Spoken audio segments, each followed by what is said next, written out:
masayang nagdiriwang, magalak tayong lahat.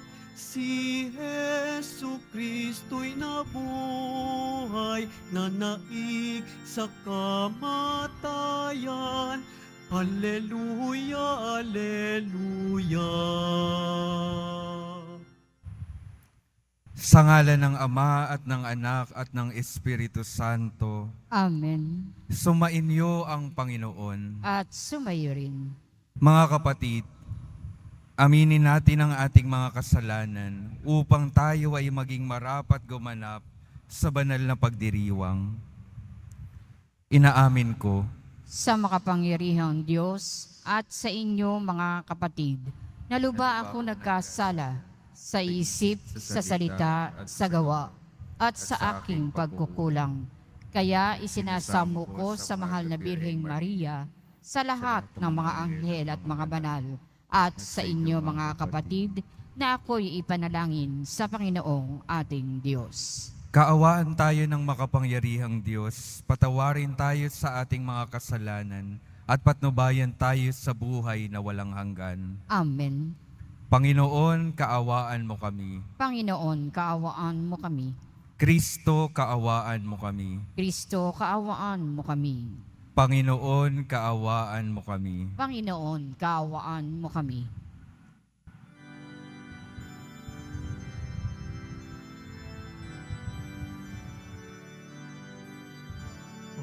Papuri sa Diyos, Papuri sa Diyos, papuri sa Diyos sa pangitaasan, at sa lupa'y kapayapaan, at sa lupa'y kapayapaan sa mga taong kinahulugan niya.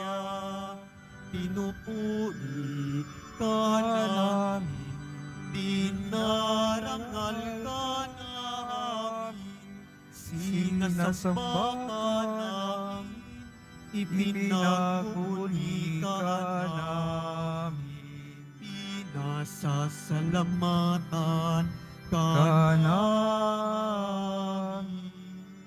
Dahil sa dakila mong angking kapurihan, Panginoong Diyos, Hari ng langit, Diyos amang makapangyarihan sa lahat, Panginoong Hesu Kristo, bugtong na anak, Panginoong Diyos, Kordero ng Diyos, at anak ng Ama.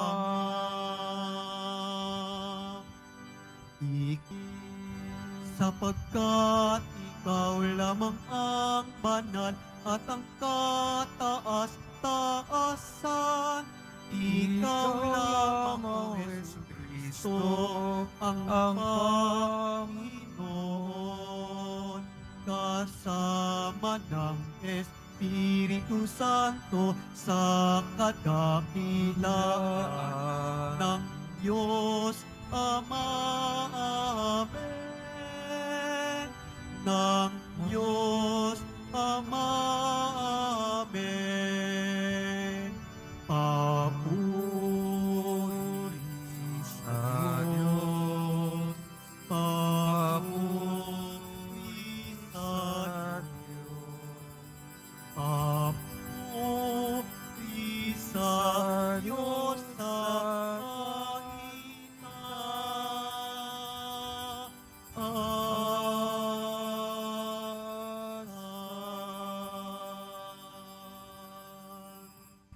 Manalangin tayo. Ama naming makapangyarihan, kami pinaliligaya mo taon-taon sa pagdiriwang sa Pasko ng pagkabuhay ng Panginoon naming mahal. Ipagkaloob mo ang pagdiriwang namin dito sa lupang ibabaw ay magpagindapat na kami sumapit sa ligayang pangmagpakailanman. Sa pamamagitan ni Jesucristo, kasama ng Espiritu Santo, magpasawalang hanggan. Amen. Magsiupo ang lahat. Pagbasa mula sa mga gawa ng mga apostol. Minsan, 3 ng hapon, oras ng pananalangin, nagpunta sina Pedro at Juan sa templo. Sa malapit na tinatawag na Pintuang Maganda, ay may isang lalaking ipinanganak na lumpo. Dinadala siya roon araw-araw upang magpalimos. Nang makita niya sina Pedro at Juan na papasok sa templo, siya'y nanghingi ng limos. Tinitigan siya ng dalawa at sinabihan ni Pedro, "Tumingin ka sa amin." Tumingin nga siya sa pag-asang siya'y lilimusan. Ngunit sinabi ni Pedro, "Wala akong pilak o ginto. Subalit may iba akong ibibigay sa iyo. Sa ngalang ni Jesucristong taga Nazaret, lumakad ka." Hinawakan niya ang kanang kamay ang lumpo at itinindig. Pagdakay, lumakas ang mga paa at bukong-bukong na lalaki. Ito'y napalukso at nagsimulang lumakad. Palukso-luso siyang pumasok sa templo kasama nila at masayang nagpupuri sa Diyos. Nakita ng lahat na siya'y lumalakad at nagpupuri sa Diyos. Nang gilala sila, nang makilala nilang siya ang pulubing dati nakaupo sa Pintuang Maganda ng templo. Ang salita ng Diyos. Salamat sa Diyos. Diyos ay dapat parangalan ng banal niyang sambayanan. Diyos ay dapat parangalan ng banal niyang sambayanan. Dapat na ang Diyos, itong Panginoon, ay pasalamatan. Ang kanyang ginawa sa lahat ng bansay dapat ipaalam. Siya ay purihin, suubin ng awit, ating papurihan. Ang kahangahangang mga gawa niya'y dapat na isaysay. Diyos ay dapat parangalan ng banal niyang sambayanan. Tayo ay magalak, yamang lahat tayo ay tunay na Kanya. Ang Kanyang pangalan, ang pangalang banal, napakadakila. Lahat na may nais maglingkod sa poon, dapat na magsaya. Siya ay hanapin, at ang kanyang lakas ay siyang asahan. Siya ay hanapin upang mamalagi sa kanyang harapan. Diyos ay dapat parangalan ng banal niyang sambayanan. Ito'y nasaksihan ng mga alipit, anak ni Abraham. Gayun din ang lahat na anak ni Jacob na kanyang hinirang. Ang Panginoon Diyos ay ang Panginoon. Siya ang ating Diyos. Sa kanyang paghatol ay ang nasasaklaw, buong sansinukob. Diyos ay dapat parangalan ng banal niyang sambayanan. Ang tipang pangako'y laging nasa isip niya kailanman. Ang mga pangakong kanyang binitiwan sa lahat ng angkan. Ang tipan ng Diyos ay unang ginawa niya kay Abraham at may pangako ring ginawa kay Isaac na lingkod na mahal. Diyos ay dapat parangalan ng banal niyang sambayanan. Magsitayo ang lahat.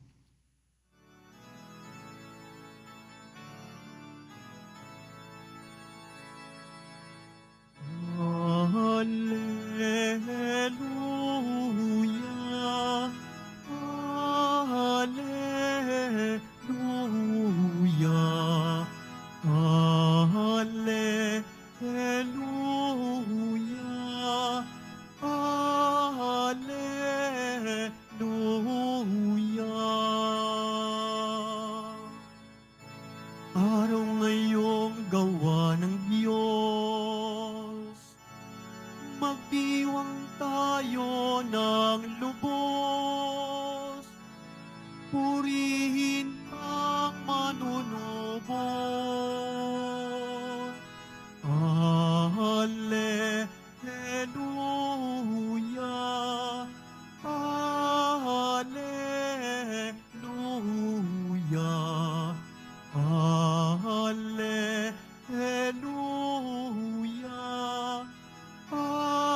Sumainyo ang Panginoon. at sumayo rin. Ang mabuting balita ng Panginoon ayon kay San Lucas. Papuri sa iyo, Panginoon.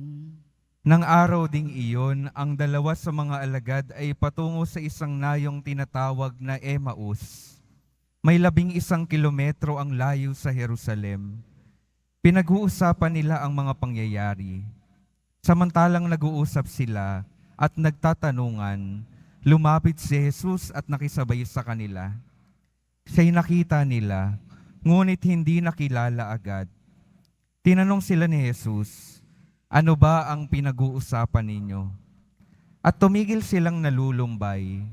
Sinabi ng isa na ang ngalay Cleopas, kayo lamang po yata ang dayuhan sa Jerusalem na hindi nakakaalam sa mga bagay na kakatapos pa lang mangyari doon.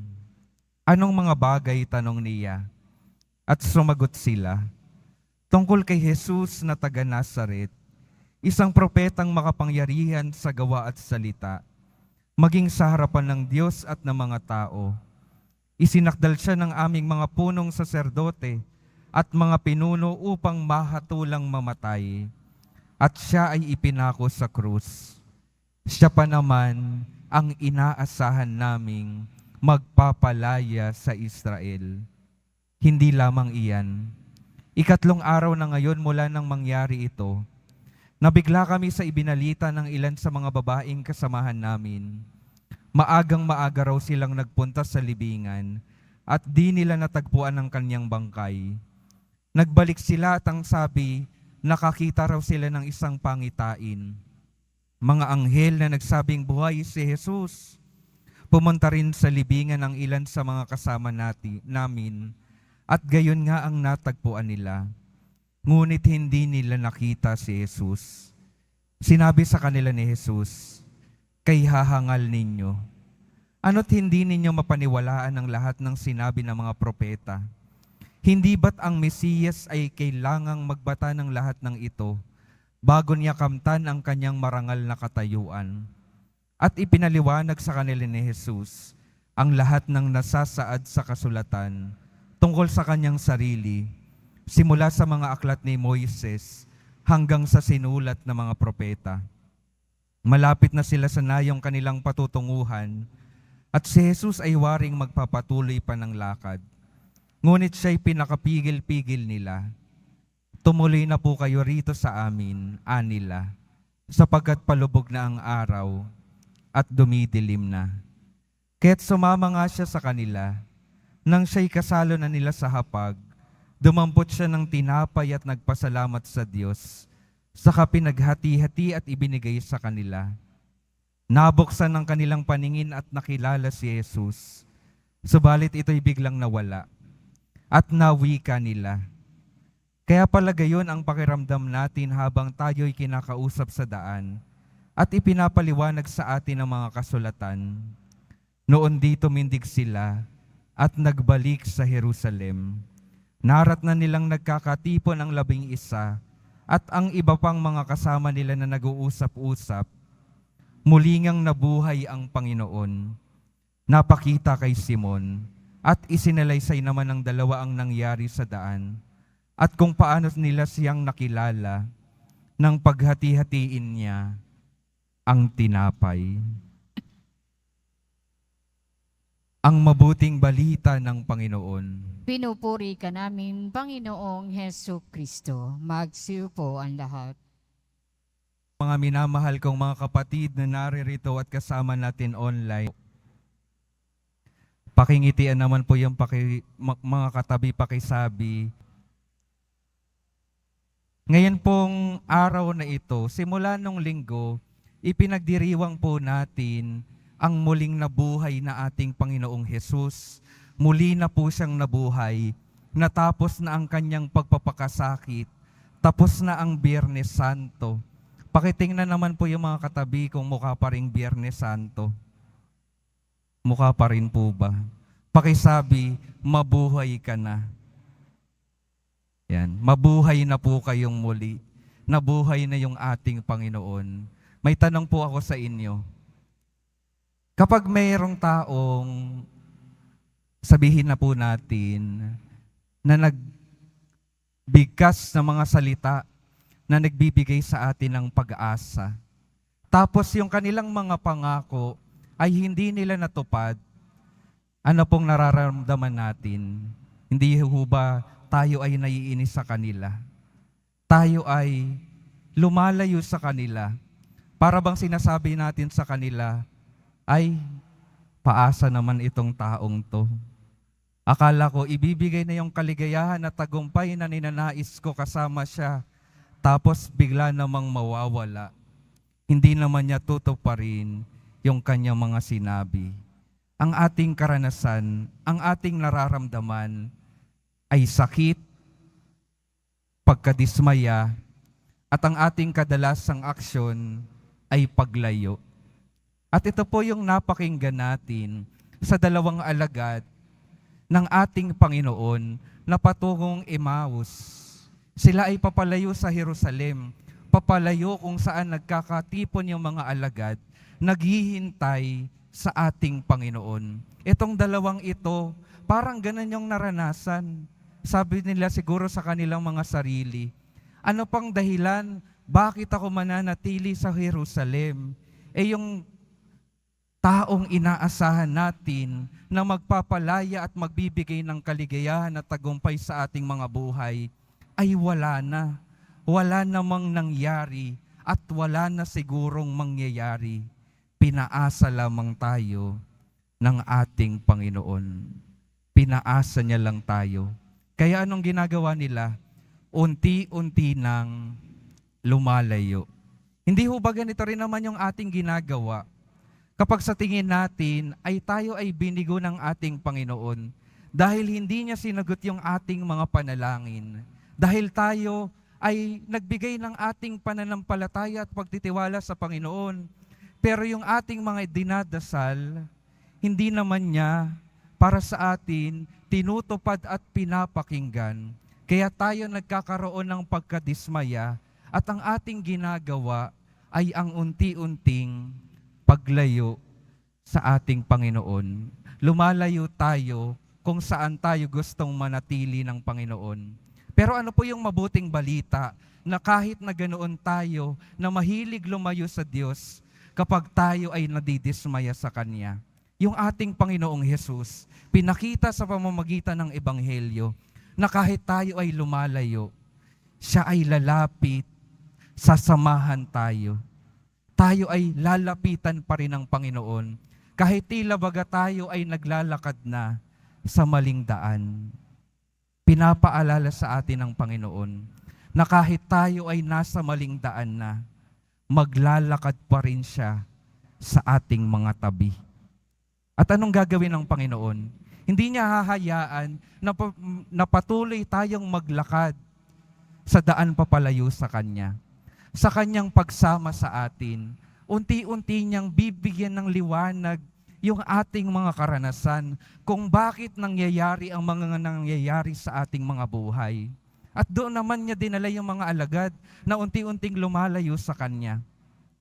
Sinabi ng mga propeta, sinabi ng lumang tipan, sinabi niya rin ng paulit-ulit na ganito yung daranasin ng Mesiyas, pero parang hindi sila nakinig. Kaya si Jesus patuloy na nangungusap at nagsasalita sa kanila hanggang sa maintindihan na nila kung ano ba yung dahilan ng mga nangyari, lalo na sa buhay ng ating Poong Jesus Nazareno. At patapos magkwento ng ating Panginoon, matapos niyang magpaliwanag, ano pong ginawa ng Panginoon? Siya ay naghati ng tinapay, breaking of the bread. Kumbaga sa panahon natin ngayon, nangyayari ito sa Eucharistia. At sa pamamagitan ng Eucharistia, sa pamamagitan ng paghahati-hati ng tinapay, doon namulat yung kanilang mata at kanilang nakilala muli yung ating Panginoon. Sa Eucharistia, nabuksan yung kanilang mga mata, nakasama pa rin nila yung ating Panginoon. At yung Panginoong namatay, muling nabuhay para sila ay bigyan ng pag-asa, para ibalik yung pag-asa, ibalik yung lakas, bigyan sila ng kakayanan para bumalik sa kanilang misyon, bumalik sa Jerusalem at ipamalitang muling nabuhay yung ating Panginoon. Ano pong imbitasyon sa atin? Yung pinakamahalagang imbitasyon po sa atin ay ito po. Sa mga panahon po na tayo ay nadidiliman sa ating mga karanasan, sa mga panahon na tayo ay nahihirapan sa ating mga buhay, at sa mga panahon na tayo ay nagtatampo sa Diyos dahil sa ating mga karanasan sa mundong ito, ang imbitasyon po, hayaan po natin na yung ating Panginoong Hesus Nazareno patuloy na mangusap sa atin. Siya po ay patuloy na nagsasalita. Pwedeng sa pamamagitan ng mga tao na nakikinig sa ating mga pagdadalamhati. At mas nagsasalita po siya sa atin ngayon, sa mabuting balita, sa pamamagitan po na amin. Yung Panginoon po, patuloy na pinapaalala sa atin at ipinapaliwanag yung ating mga buhay. Hindi magiging smooth. Yung ating mga buhay, hindi magiging madali. Katulad ng sa ating Panginoon, kapag tayo ay sumusunod sa Kanya, magkakaroon ng mga paghihirap at pagsubok. Pero hindi doon matatapos yung ating mga buhay. Matatapos yung ating mga buhay kapag tayo ay nanatiling tapat at kumakapit sa Diyos. Katulad niya, magtatapos yung ating mga buhay sa kalwalhatian. Makinig, hayaan natin na mangusap sa atin yung Diyos. Hayaan natin na magpaliwanag siya sa ating mga karanasan. At mangyayari po ito kapag tayo ay humihinto at nagbibigay ng panahon para makinig sa Kanya sa pananalangin. At yung ikalawa pong mahalagang bagay, kapag tayo rin, katulad ng sinabi natin kanina, ay dumadaan sa mga madidilim na pagkakataon sa ating mga buhay, huwag nating layuan ang Eucharistia. Dahil sa Eucharistia, patuloy na ipapakita ng Diyos yung Kanyang sarili. Patuloy niyang iaalay yung Kanyang buhay para magbigay muli ng lakas at pag-asa sa atin. Patuloy siyang magpapakita at magbibigay ng gabay sa ating daan sa mundong ito. Kaya bumalik at bumalik po tayo sa pagdiriwang ng Eucharistia dahil ito yung napakahalagang paraan ng Diyos para makapasok sa ating mga buhay, para siya makapagbigay ng lakas sa bawat isa sa atin. Dalawang imbitasyon po ng paghinto. Huminto para patuloy na makinig sa Diyos. Huminto para patuloy tayong mapasok ng Diyos at mabigyan niya ng lakas. At ito po yung palagi nating tandaan. Yung ating Panginoong Hesus Nazareno ay hindi po paasa. Yung ating Hesus Nazareno, yung ating mahal na Diyos, patuloy na nagbibigay ng pag-asa. Kaya wag nawa tayong magsarado ng ating mga puso sa Kanya na nagnanais ng mabuti para sa atin.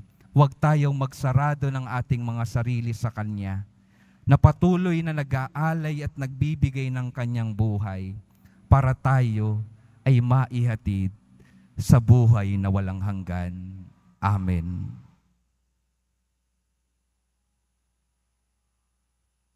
Magsitayo ang lahat.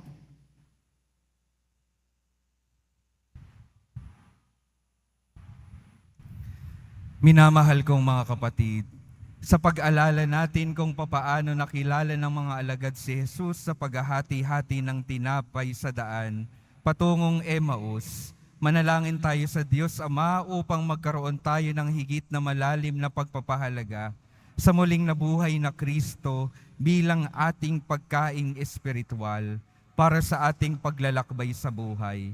Sa bawat panalangin ng ating sasabihin, Ama, bigyan mo kami ng aming kakanin sa araw-araw. Ama, bigyan mo kami ng aming kakanin sa araw-araw. Ang Santo Papa at mga obispo, naway mabisang ipahayag ang mensahe ng pag-asa sa pamamagitan ng kanilang buhay na banal. Manalangin tayo. Ama, bigyan mo kami ng aming kakanin sa araw-araw. Ang mga pinuno ng pamahalaan, naway makapaghatid ng pag-asa at ginhawa sa ating bayan sa pamamagitan ng kanilang lubos na paglilingkod. Manalangin tayo. Ama, bigyan mo kami ng aming kakanin sa araw-araw. Atin nawang maunawaan kung bakit kailangang magpakasakit ni Kristo at muling mabuhay mula sa mga patay sa ikatlong araw. Manalangin tayo. Ama, bigyan mo kami ng aming kakanin sa araw-araw. Ang mga may sakit, naway pagalingin at palakasin sa kanilang pagtanggap ng Eukaristiya. Manalangin tayo. Ama, bigyan mo kami ng aming kakanin sa araw-araw. Ang mga yumao, naway magtamasa ng kaganapan ng buhay sa piling ni Kristong muling nabuhay. Manalangin tayo. Ama, bigyan mo kami ng aming kakanin sa araw-araw. Ama naming nasa langit, pagkalooban mo kami ng malalim na pananampalatayang nararapat upang makilala namin ang iyong anak. Sa lahat ng mga pagkakataon sa aming buhay, hinihiling namin ito sa pamamagitan ni Hesukristo na aming Panginoon. Amen. Magsiupo ang lahat.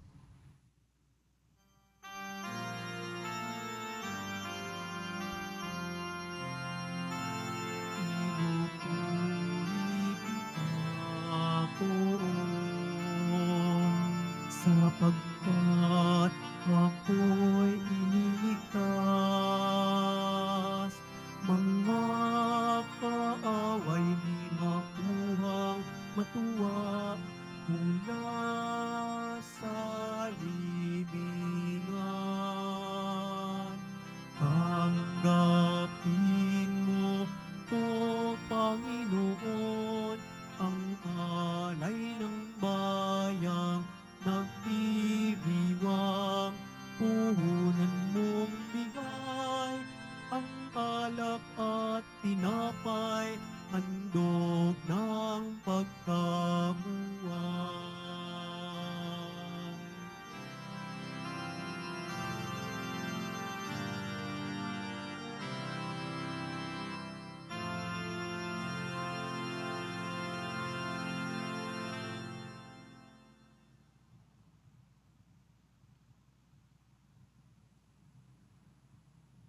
Magsitayo ang lahat.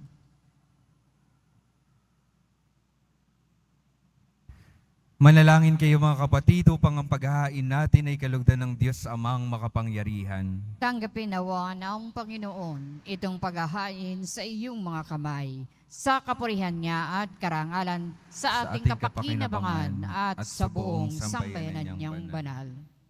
Ama naming lumikha, tanggapin mo ang paghahaing sumasagip sa sanlibutan at kasihan mong papakinabangin ang buo naming katauhan sa iyong pagliligtas sa pamamagitan ni Hesukristo, kasama ng Espiritu Santo, magpasawalang hanggan. Amen. Sumainyo ang Panginoon. At sumayo rin. Itaas sa Diyos ang inyong puso at diwa. Itinaas na namin sa Panginoon. Pasalamatan natin ang Panginoong ating Diyos. Marapat na siya ay pasalamatan. Ama naming makapangyarihan, tunay ngang marapat na ikaw ay aming pasalamatan, lalo ngayong ipinagdiriwang ang paghahain ng Mesiyas, ang maamong tupa na tumubos sa aming lahat.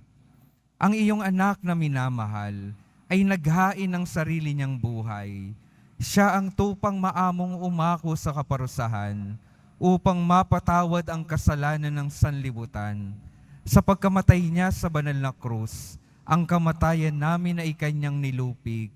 Sa pagkabuhay niya bilang manunubos, ang pag-asa at pagkabuhay ay aming nakamit.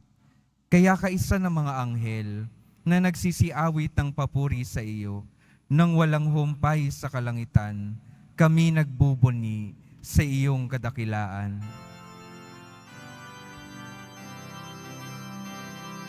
Santo, Santo, Santo, Panginoong Diyos ng mga hukbo, napupuno ang langit ng kadakilaan mo. Osana, Osana, sa kaitaasan. Osana, Osana, sa kaitaasan. Pinagpala ang naparirito sa ngalan ng Panginoon. Osana, Osana, sa kaitaasan. Osana, Osana, sa kaitaasan. Pagsiluhod ang lahat. Ama naming banal, ikaw ang bukal ng tanang kabanalan. Kaya't sa pamamagitan ng iyong Espiritu, gawin mong banal ang kaloob na ito, upang para sa amin maging katawan at dugo ng aming Panginoong Heso Kristo. Bago niya pinagtiis ang kusang loob na maging handog, hinawakan niya ang tinapay, pinasalamatan kaniya, pinaghati-hati niya iyon, iniabot sa kanyang mga alagad at sinabi, "Tanggapin ninyong lahat ito at kanin. Ito ang aking katawan na ihahandog para sa inyo."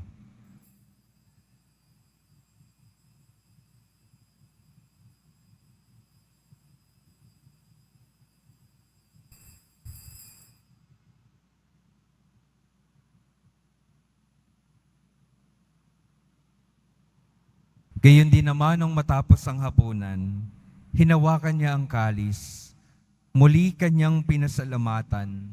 Iniabot niya ang kalis sa kanyang mga alagad at sinabi, "Tanggapin ninyong lahat ito at inumin. Ito ang kalis ng aking dugo, ng bago at walang hanggang tipan. Ang aking dugo na ibubuhos para sa inyo at para sa lahat, sa ikapagpapatawad ng mga kasalanan. Gawin ninyo ito sa pag-alala sa akin."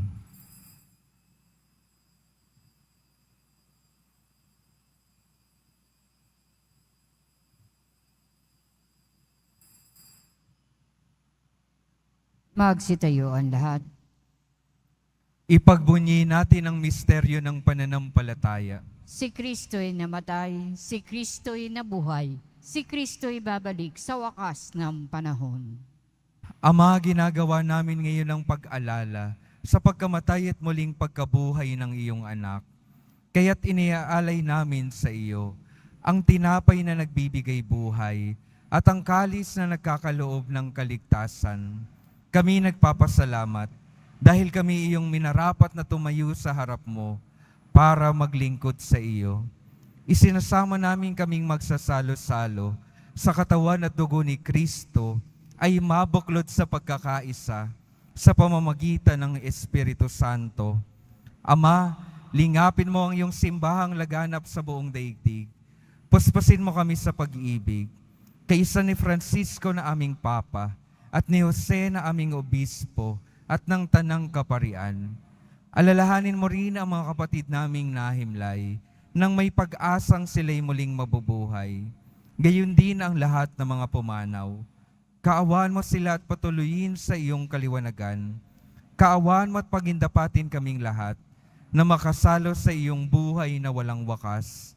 Kaisa ng mahal na Birheng Maria na Ina ng Diyos, ng kabiyak ng puso niyang si San Jose, kaisa ng mga apostol, ni San Juan Bautista at ng lahat ng mga banal, na namuhay dito sa daigdig ng kalugod-lugod sa iyo, maipagdiwang nawa namin ang pagpupuri sa ikararangal mo sa pamamagitan ng iyong anak na aming Panginoong Heso Kristo.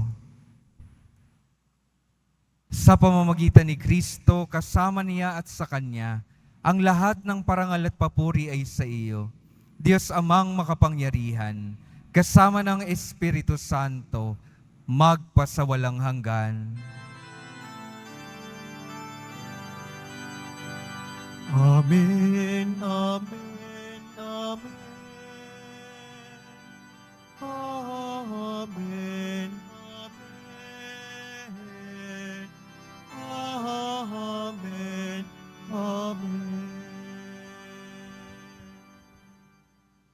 Sa tagubilin ng mga nakagagaling na utos at sa turo ni Jesus na Panginoon natin at Diyos, ipahayag natin ng lakas loob. Ama namin, sumasalangit ka, sambahin ang ngalan mo. Mapasa amin ang kaharian mo. Sundin ang loob mo dito sa lupa para nang sa langit. Bigyan mo kami ngayon ng aming kakanin sa araw-araw at patawarin mo kami sa aming mga sala para nang pagpapatawad namin sa nagkakasala sa amin. At huwag mo kaming ipahintulot sa tukso at iadya mo kami sa lahat ng masama.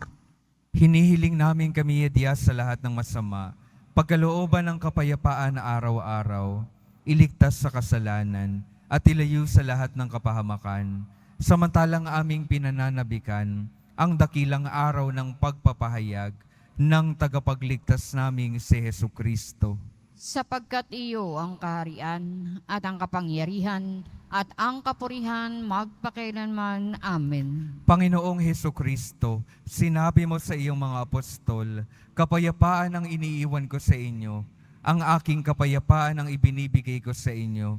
Tunghayan mo ang aming pananampalataya at huwag ang aming pagkakasala.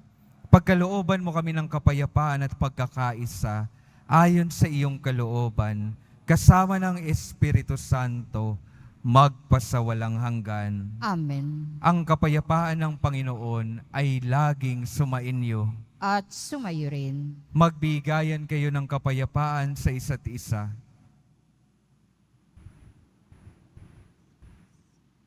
Kordero ng Diyos na nag-aalis ng mga kasalanan ng sanlibutan, maawa ka sa amin.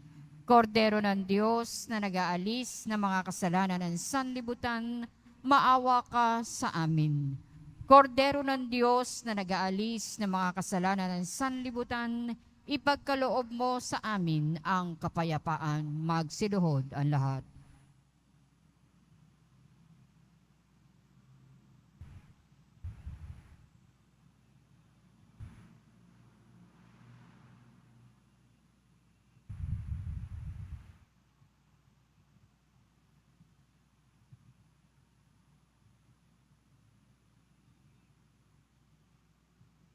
Ito si Jesus, ito ang kordero ng Diyos, ito ang nag-aalis ng kasalanan ng sanlibutan.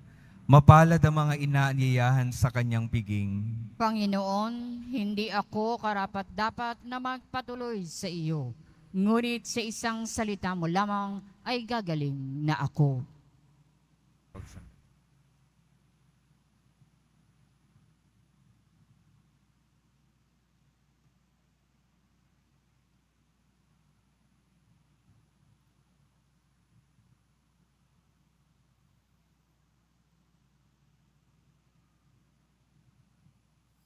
Para sa lahat ng tatanggap ng banal na komunyon, sasagot po tayo ng amen pagkasabi ng pari o ng lay minister ng katawan ni Kristo at isubo agad sa bibig bago umalis sa harapan ng pari o lay minister. Sumunod po tayo.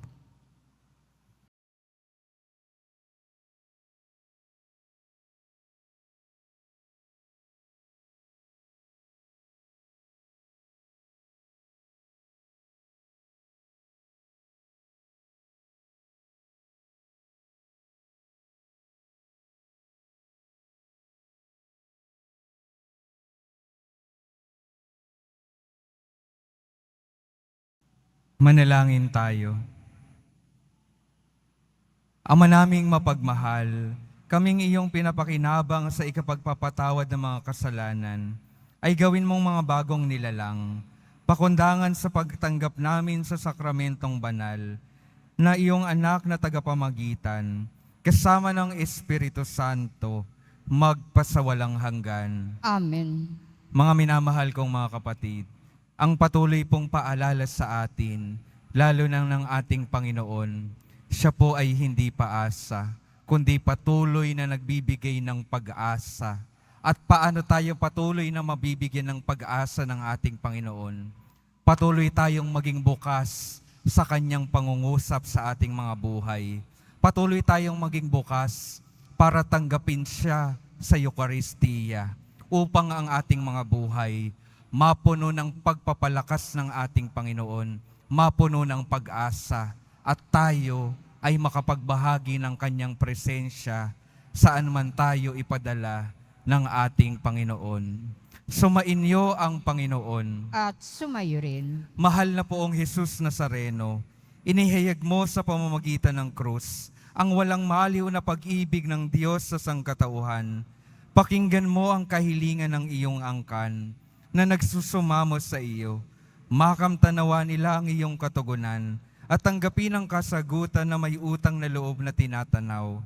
Basbasan din po ninyo ang mga daladala nilang mga imahen at dasalan.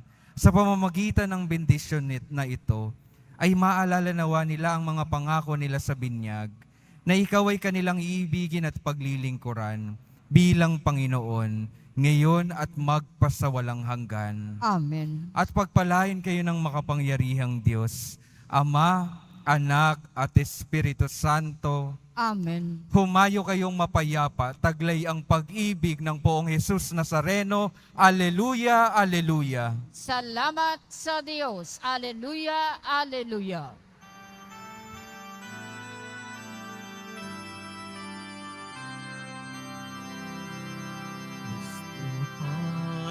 Padre Jesus Nazareno, sinasamba ka namin. Pinipinto ka namin. Aral mo ang aming buhay at kaligtasan. Nuestro Padre Jesus Nazareno, iligtas mo kami sa kasalanan. Ang krus mong kinamatayan ay sagisag ng aming kaligtasan. Nuestro Padre Jesus Nazareno, dinarangan ka namin. Nuestro Padre Jesus Nazareno, niluluwalhati ka namin. Nuestro Padre Jesus Nazareno, dinarangan ka namin. Nuestro Padre Jesus Nazareno, niluluwalhati ka namin.